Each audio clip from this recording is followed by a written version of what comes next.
Salve, igreja abençoada. Quero estar falando assim em especial com a igreja de Tapes nesse momento, aqueles irmãos de ouro naquela cidade que Deus tem levantado. Quero falar hoje assim com vocês um texto que se encontra em João, capítulo 6, do verso 66 ao 69. Diz assim: à vista disso, muitos dos seus discípulos o abandonaram e já não andavam com ele. Então perguntou Jesus aos 12: porventura quereis também vós outros retirar-vos? Respondeu-lhe Simão Pedro: Senhor, para quem iremos, se tu tens as palavras de vida eterna, e nós temos crido e conhecido que tu és o Santo de Deus.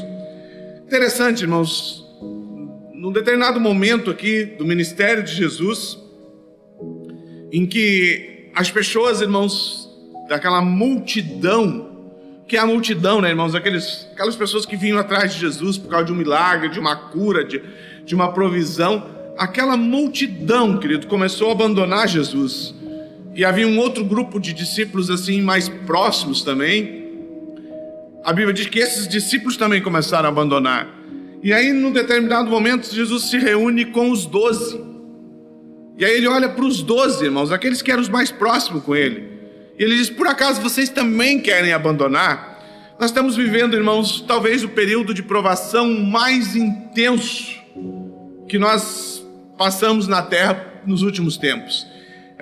Eu não lembro assim, querido, de um período, eu não peguei guerras, eu não vivi nada dessas coisas, mas eu não vi nada assim, querido, que atingisse toda a terra como essa pandemia está atendendo.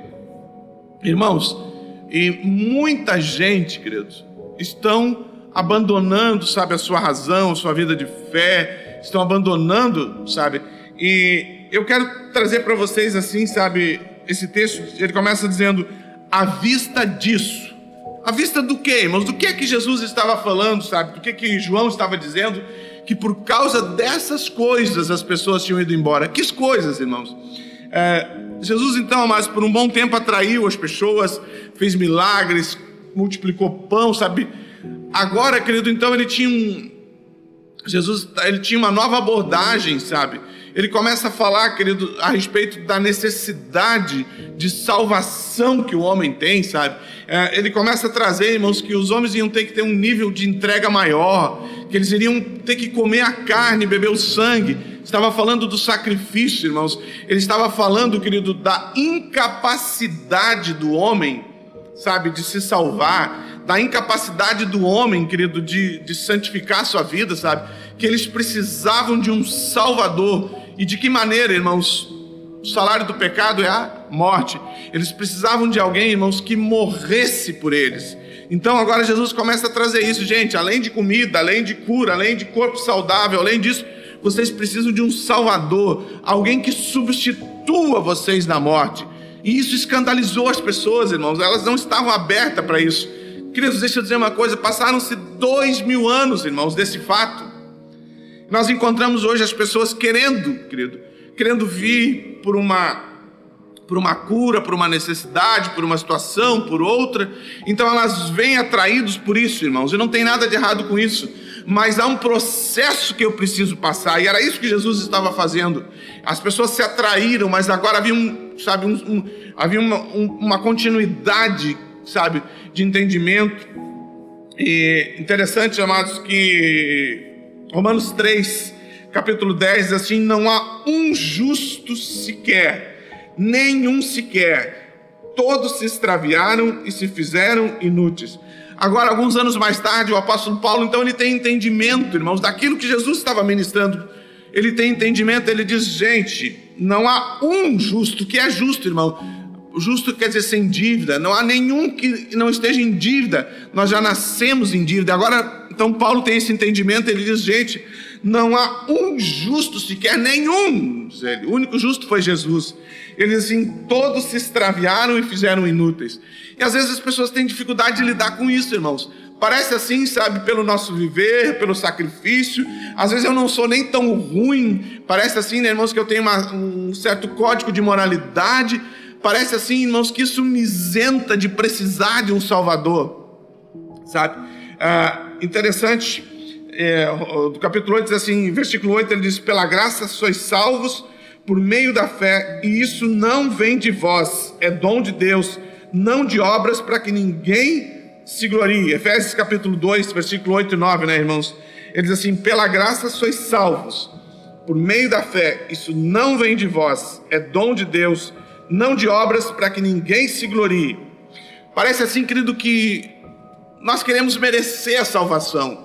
Parece que no fundo assim, irmãos, seguidas pessoas dizem: puxa, eu nem sou tão ruim, eu nem sou tão pecador, mas nós nascemos em pecado.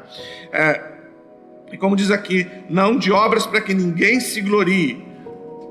Toda a obra, querido, foi feita por Jesus na cruz. E aí a resposta, então, no texto de João, amados, de Pedro, respondeu-lhe Simão Pedro: Senhor, para quem iremos? Tu tens as palavras de vida eterna. Deixa eu dizer uma coisa, querido, falando de maturidade cristã.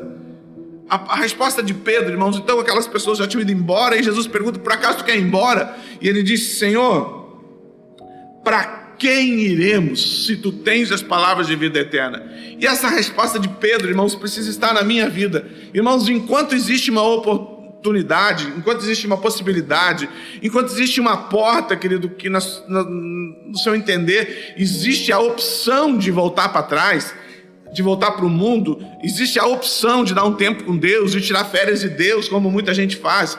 Existe a opção de, eu não vou mais tanto, não vou mais me envolver. Irmão, enquanto existe essa opção na sua cabeça, é um sinal, querido, que você não entendeu o que Pedro entendeu há 2000 anos atrás. Para quem, Senhor? Quem vai nos dar a vida eterna? Você já imaginou isso, irmãos? Morrer e passar a eternidade separado de Deus? No fundo era isso que Pedro estava dizendo: Senhor, para quem eu vou, Senhor? Eu não sou bom, eu não posso me salvar. A salvação é graça, é favor imerecido, eu não posso merecer ela, e eu preciso de alguém que me salve. Parece que nós, irmãos, hoje assim negligenciamos, levamos assim, empurrando, sabe, essa situação, vamos procrastinando, não tomamos uma posição firme com Jesus. E eu queria te desafiar a isso, igreja. Você precisa ter uma posição firmada. A sua vida, irmãos, tem que viver de tal maneira que Deus seja glorificado através dela. Que o teu viver, querido, aponte para a vida de Jesus. Que a tua vida, irmãos, não seja algo assim, querido, que... mais isso. Eu tenho isso e ainda estou... Não, amados. Que a tua vida com Deus seja a tua maior prioridade. Porque, querido, para quem iremos? Se você tem para quem ir, irmãos, se a possibilidade de se afastar de Deus é uma realidade na tua vida, então eu quero olhar para você e dizer: você ainda não entendeu, irmãos, o que Jesus estava ministrando aqui. Querido, que o Senhor nos ajude, irmãos, a sermos firmes e não termos no nosso coração a possibilidade de abandonar. Que Deus nos ajude, querido, a andar nesse caminho, não nos afastarmos nem para a direita nem para a esquerda. Que o Senhor te abençoe, querido. Amém.